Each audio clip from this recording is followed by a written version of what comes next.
Assalamualaikum warahmatullahi wabarakatuh. Perkenalkan, nama saya Asyifa Fadila Nur Alifa, NIM 19044111658. Di sini saya akan membahas poin-poin penting dalam makalah keamanan jaringan komputer yang telah saya buat. Langsung saja pada bab pertama, yaitu pendahuluan. Adapun latar belakangnya, di sini tugas makalah ini saya buat untuk memenuhi tugas mata kuliah keamanan jaringan dengan materi keamanan jaringan komputer. Adapun rumusan masalahnya itu ada 10. Nanti saya akan jelaskan satu persatu. Tujuannya untuk memenuhi tugas dosen mata kuliah saya, menambah pengetahuan tentang materi yang akan diajar, lebih memahami materi yang diajarkan. Manfaatnya bagi penulis itu manfaat yang dapat diperoleh pada makalah ini, penulis dapat mengetahui tingkat keamanan jaringan.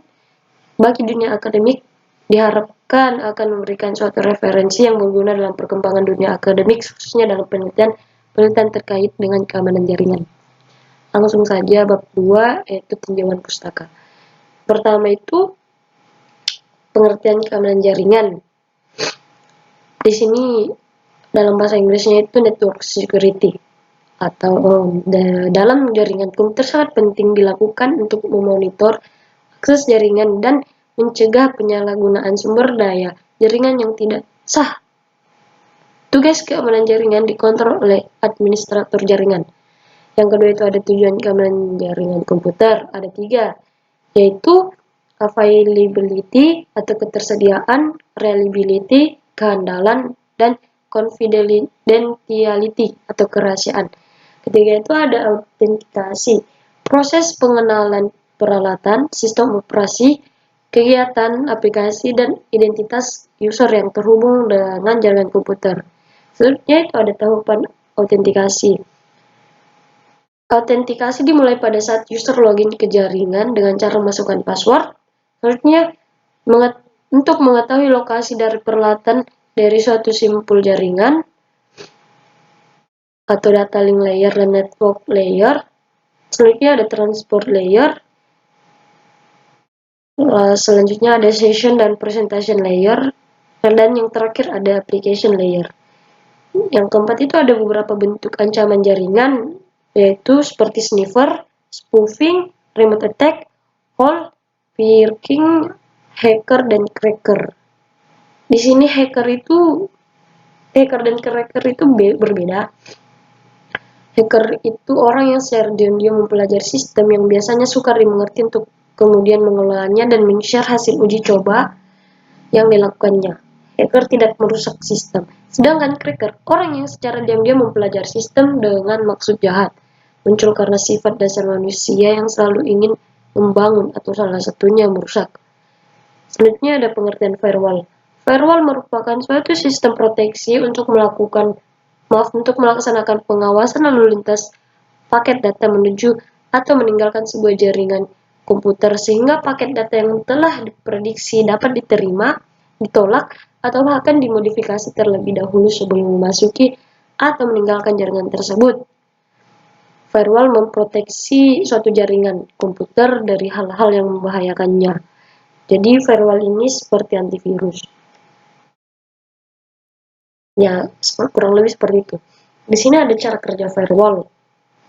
Firewall pada dasarnya merupakan penghalang antara komputer Anda dan internet. Firewall bisa diumpamakan dengan seorang penjaga keamanan yang berdiri di pintu masuk rumah kita atau satpam yang bertugas menyaring pengunjung yang datang ke tempat kita. Dia mungkin mengizinkan beberapa pengunjung untuk masuk. Selanjutnya itu firewall dapat memutuskan untuk mengizinkan atau memblokir lalu lintas jaringan antara perangkat berdasarkan aturan yang pernah dikonfigurasi atau ditemukan oleh administrator firewall. Kebanyakan personal firewall seperti firewall Windows beroperasi pada seperangkat aturan prakonfigurasi yang paling cocok dalam keadaan normal sehingga pengguna tidak perlu khawatir banyak tentang konfigurasi firewall. Selanjutnya itu ada kelebihan dan kelemahan firewall. Kelebihannya itu ada 6, yaitu lebih mudah ditelusuri bila terjadi kesalahan konfigurasi karena firewall terbuat dalam versi bahasa script. Selanjutnya, router dapat dengan mudah memantau klien, adanya default policy yang memberikan keamanan dari serangan yang dapat merugikan, lebih mudah dalam maintenance dan update, dapat diterapkan pada perangkat jaringan biasa, dan memiliki performa yang tinggi karena dapat melakukan pengecekan terhadap banyak koneksi.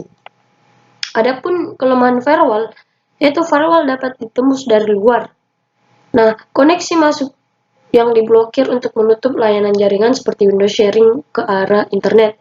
Sebelum itu, paket-paket yang datang dianalisis oleh firewall dalam proses analisa ini, yang seharusnya memproteksi malah dapat disusupi paket-paket khusus yang memanfaatkan celah dalam firewall yang menurut data bisa mencapai 267 celah. Oleh karena itu, firewall memiliki akses penuh pada semua file di PC. Seluruh sistem jadi terbuka bagi hacker. Terus selanjutnya ada istilah-istilah keamanan jaringan, yaitu ada hacking dan cracker. Hacking itu adalah usaha atau kegiatan di luar izin atau sepengetahuan pemilik jaringan untuk memasuki sebuah jaringan serta mencoba mencuri file seperti file password dan sebagainya. Atau usaha untuk memanipulasi data, mencuri file penting, atau mempermalukan orang lain dengan memalsukan user identity-nya. Pelakunya disebut hacker yang terdiri dari seorang atau sekumpulan orang yang secara berkelanjutan berusaha untuk menembus sistem pengaman kerja dari operasi sistem suatu komputer. Adapun cracker adalah seorang atau sekumpulan orang yang berniat untuk merusak dan menghancurkan integritas di seluruh jaringan sistem komputer dan tindakannya dinamakan cracking. Selanjutnya ada sistem atau serangan gangguan terhadap keamanan dan dikategorikan dalam 4 kategori utama, yaitu interruption, interception, modification, dan fabrication. Selanjutnya ada keamanan jaringan komputer dari segi bentuknya, yaitu keamanan hardware dan keamanan software. Yang terakhir ada metode untuk jaringan komputer lebih aman. Metode yang dapat diterapkan untuk membuat jaringan komputer lebih aman antara lain IDS dan IPS. Selanjutnya penutup. Mungkin kesimpulannya itu kita harus lebih paham dalam jaringan komputer bahwa jaringan komputer itu sangat penting dilakukan untuk memonitor akses jaringan dan mencegah penyalahgunaan sumber daya yang tidak sah. Sarannya, apabila ada kekurangan dan kesalahan pada penjelasan dan makalah saya ini, saya sebagai penyusun minta maaf dan mengharapkan kritik serta saran untuk perbaikan ke depannya. Semoga penjelasan saya ini dapat bermanfaat, kurang lebihnya mohon dimaafkan. Assalamualaikum warahmatullahi wabarakatuh.